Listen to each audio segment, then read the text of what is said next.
In many of the types of problems we are going to work, we will be dealing with simple interest. Simple interest shows up in several different type of consumer loans, as you learned when you read your chapter. Let's briefly do an example. First of all, the simple interest equation is I, interest, is equal to the principal times the rate times time. Or we can expand this to the amount is equal to the principal times the quantity, 1 plus rate times time. Important that you know how these items are defined. The amount, if I'm talking about I'm lending someone money, then in the future I'm going to have a future value. However, if I'm borrowing money from someone, it's going to be the amount I show them. So it really depends on which way you're looking at that, but it's all the same thing really. Okay, P is principal. That's the initial amount that you borrowed or the amount that you invested. R is the annual interest rate. It's not the monthly rate. It's not the daily rate. It's the annual interest rate. And it is the decimal version. If you've watched my previous video, you will know that we're always going to put the decimal version of interest rates into our equations. And time is in years. So if the time period was really 6 months, that would be half a year. How do we calculate that? Time, we take time,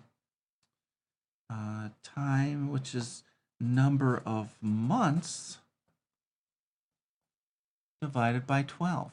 So if it was 6 months, we would have 6 over 12, or 1/2 year. Let's do an example. Let's say I'm going to borrow some money from, I don't know, my brother, Craig.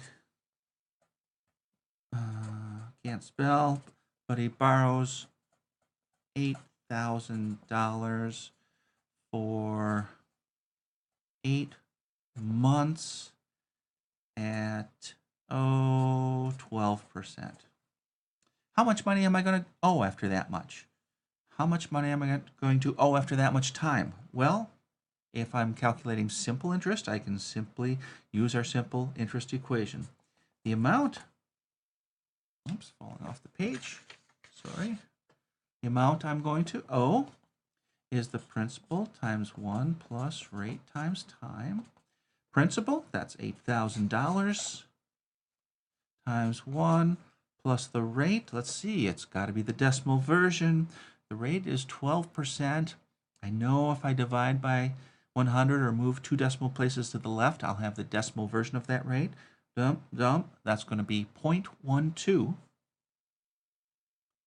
0.12 times time. Well, I've got 8 months. How much of a year is that? Let's see. My equation said I could take the number of months and divide by 12. Time, 8 months divided by 12. Sure, that's it. How much is it? That's 2/3. I'll just leave it like that. Times 8 over 12.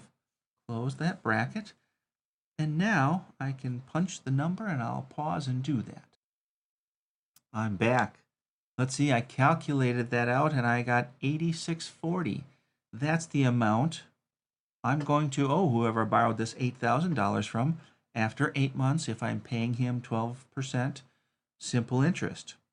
I wanted to talk about this calculation. I don't know if any of you are having difficulty putting numbers in your calculator. We have something called order of operations,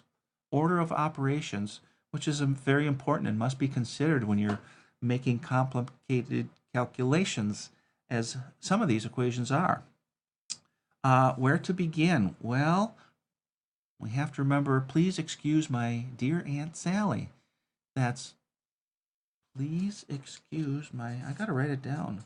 Please excuse my dear Aunt Sally. It tells you the order that things have to be done in an equation that includes things like multiplication, addition and subtraction, parentheses, or exponents. P stands for parentheses, which means you have to go to your deepest parenthesis first before you do anything else. E stands for exponent. Those are the next things we have to do, and we have equations with exponents. D stands for, let's see, dear Aunt Sally, right?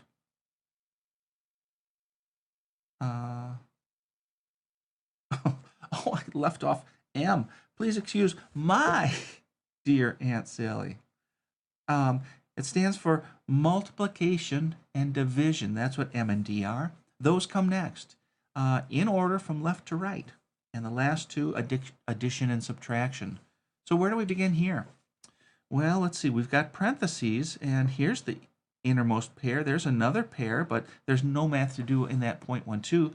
But we have to do the 8 divided by 12. So we do the 8 divided by 12, and then we have these parens we're working inside of. We have 1 plus.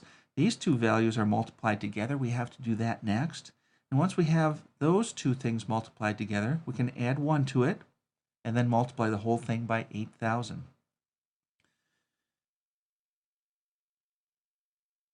There's our simple interest problem.